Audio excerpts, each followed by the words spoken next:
To modify a math activity for a blind child, in patterning, I use real objects. In kindergarten, they color patterns most of the time. And that's another point I want to make. Kindergarten and first grade children want to color, blind children, just like all the other kids in the school. And I want them to be the same as everyone else and not feel you're blind, you can't color. So I let them color. I put Braille. I buy flat colored crayons that they're called non-roll crayons, and there's a flat side on them, and I put Braille label colors on them, so they learn their colors that way. But then they feel part of the class when everybody's yelling, "Can I have yellow? Can I have yellow?" They do that same thing too. They don't understand what yellow means, but oh, I'd like to use yellow too.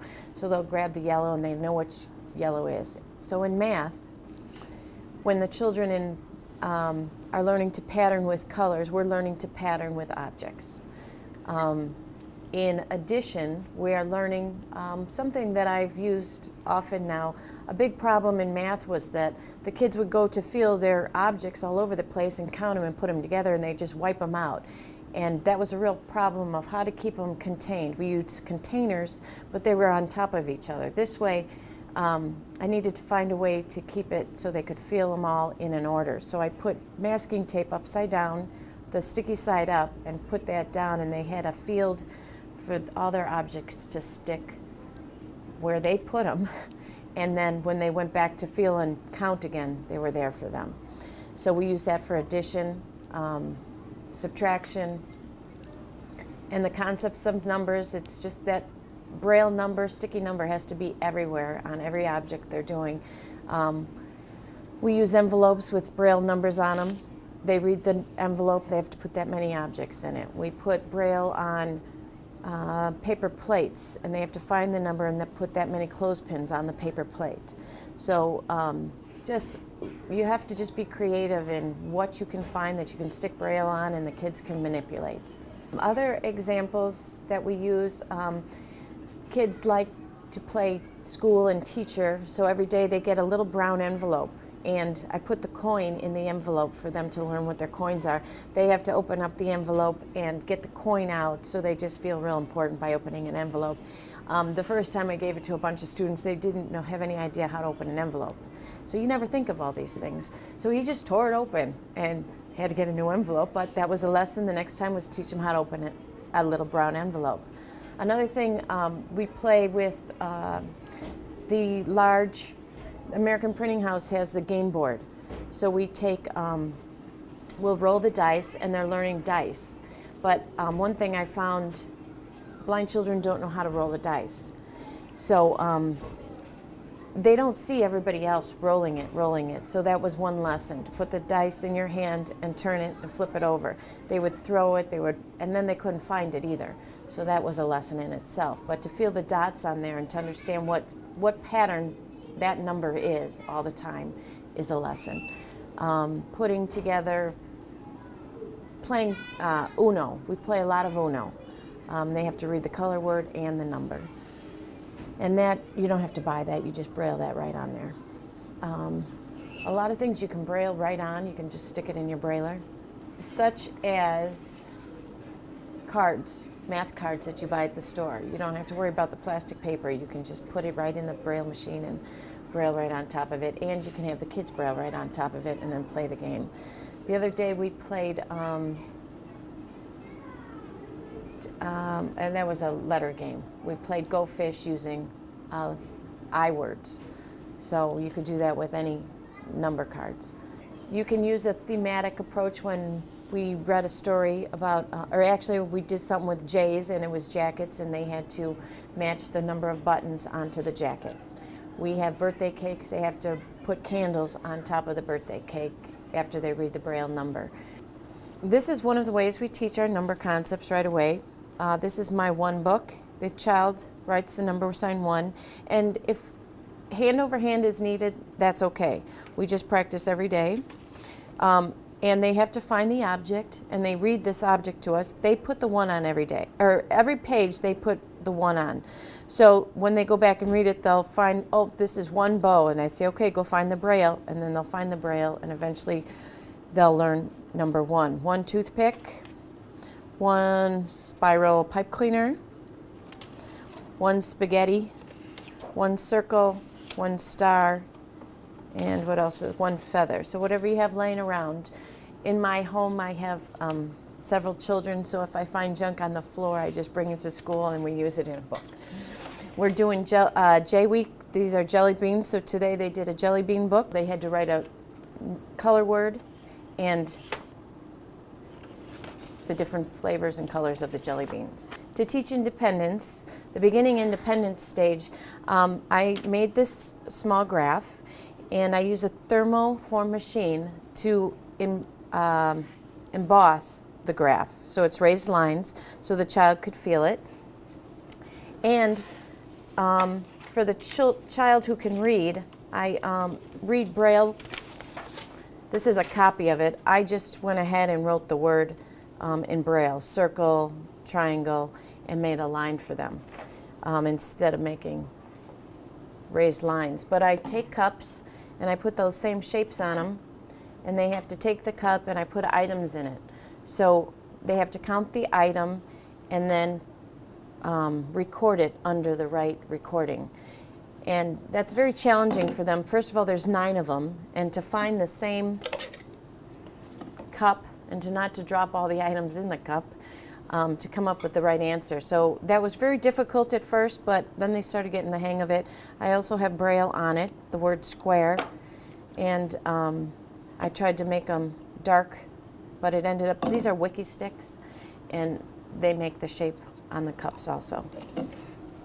Another game we play is I cover this up with tape, and we put a dice in there, and we roll it, and I have Braille, I had put Braille numbers in here, and before we roll the dice, we put an object in here and we shake it up, and wherever the object is, they would have to read the number. So that was another game we played. And this is a pretty heavy book, but this is for number concepts. Just take, if you go to a hardware store where they make keys, they have a big box of keys that they throw away. So we ask them for their keys, and they have to count the keys and Braille the number on it. And this is for a higher level where they're counting more keys. And that's another book we've made. When I make these number books, I went through the dilemma of not knowing whether I should use literary numbers to teach right away, because they're also beginning ABC Braille, or whether to teach Nemeth right away. And at first I was always very nervous, and I didn't know which way was the right way, so I just made up my mind and I taught them literary numbers right away. Having taught 20 years now, after I knew the kids were really solid with their Braille skills, I just told them, okay, there's a new Braille system. It's called Nemeth Code, and whenever you do math, you have to use these numbers. Now take your number and drop it down. And they understood it, and even high-functioning, low-functioning kids, they caught it right away, and there was never a problem with it. The skill level where I decide that they're ready to drop their numbers down to Nemeth Code, they have to be confident with the location of the numbers, 1, 2, 3, 4, 5, 6. If I can say make a 2, 5, 6, they go to it like it's in their brain. They know where it is. They know probably first grade reading level. They understand contractions. They understand how to, a lot of the literary code I teach them, it's a drop letter. It's sitting on the floor, so they understand that. So when all those concepts are understood, first, second grade reading level, I just tell them, okay, drop it down. Probably more first grade level, when I feel they're confident with their Braille skills. I'd like to show you some of my wonderful collections of objects. Some are store-bought, some are just found here and there, but my pride and joy, this was obviously a math program from the school that they were getting rid of, so I use these for counters. These are the links that you can put together. These were at, they were getting rid of these at a store, a tile store, so you can go and find these, and these are nice because they have both sides and they have ridges on one side, smooth on the other. The leftover Halloween bin, there's all kinds of rings. And then for all the girlies in my class, we have several different kinds of rings for counters. And the animal bin, so they can sort, count, and learn how many legs on each animal. And these are the crazy bones from my personal home. My children come to school and they say, "Hey, Mom, I used to have a bin just like that full of crazy bones." And so we steal a lot of things from home.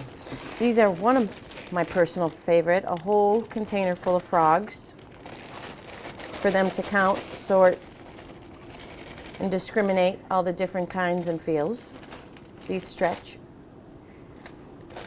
And those are some of the things you just can't buy anywhere, right? But some of the things you can buy from APH is this 100 board, and you can do a lot of different things with it. It gives you blue squares, red hearts, and they're all Velcroed on, stars, and all the numbers to go with it, and green triangles. So you can do shapes along with colors and numbers, and you can make them put all the numbers in a row. You can have them do quantities, tens, any area you're working on. It also comes with the number chart in Braille, and the first time I had one of these, the child was counting and counting and got so upset because 18 was brailled wrong, so I had to send it back. They found 18 was wrong, and I had to send it back, and they got a new one. Another thing from APH that I use in math is the game board. It's called the game kit, actually. Put these to the side, and it comes with this spinner. And the spinner has different sections, amounts of sections. This one has, 6? This one has 7. And you can put whatever numbers you need on there. You can put large print or just Braille. And each child sits at one of these edges, or you turn it towards them. And this is how it spins, and whatever section they read the number, and that's how many they move. But the counters they give you, since blind children can't see color, they're, we call it half circle head. You could be dome head. You could be triangle head. You could be square top head, pointy head, or triangle head. And they know which guy they want to be. And here's flat circle head. And here's their dice. And they roll it. And whatever number they get, they start on their way. And they learn how to move. And one hand moves, and the other hand watches where they're going. When somebody lands on top of them, they have to scream, "Ow!" And they get a kick out of that game. And so they go around, and that's one way to teach them how to use the dice. This is another thermoform copy of coins, and they have to find the Braille on it. And I just used pennies and thermoformed different amounts. So again, I would say it's a lot of time-consuming items, but after you get them, just they're easy ways to learn their numbers. Also, we use a lot of candy for counters. And the kids make piles of any set of candy that they are asked to get. I talked earlier about brailing on top of any object or some objects. This is one of them, these cardboard flashcards, and I just put them right in the brailer, and you could see I just brailled right on top and put the problem on the actual card. And this was a lot of stuff I use from Math Their Way program, and this is one of their ideas, was to take lima beans and paint them, color them, and we made pumpkins, we made ghosts, and these are to be frogs. So these are fun counters also. And then you can put them down on a Halloween board, or put the frogs in a pond. You can make a pond, and you could roll the dice and put that many frogs in the pond. That many pumpkins during Halloween, you could put that many pumpkins on the fence.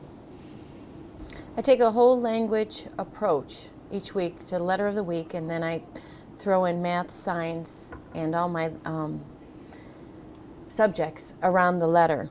And what we did today for math was we're talking about the jungle, and we made a jungle mix. And here's a Braille version. Let me leave them there.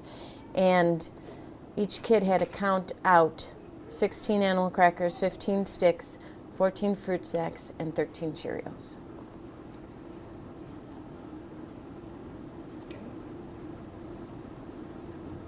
So it's following directions, reading their numbers, and counting.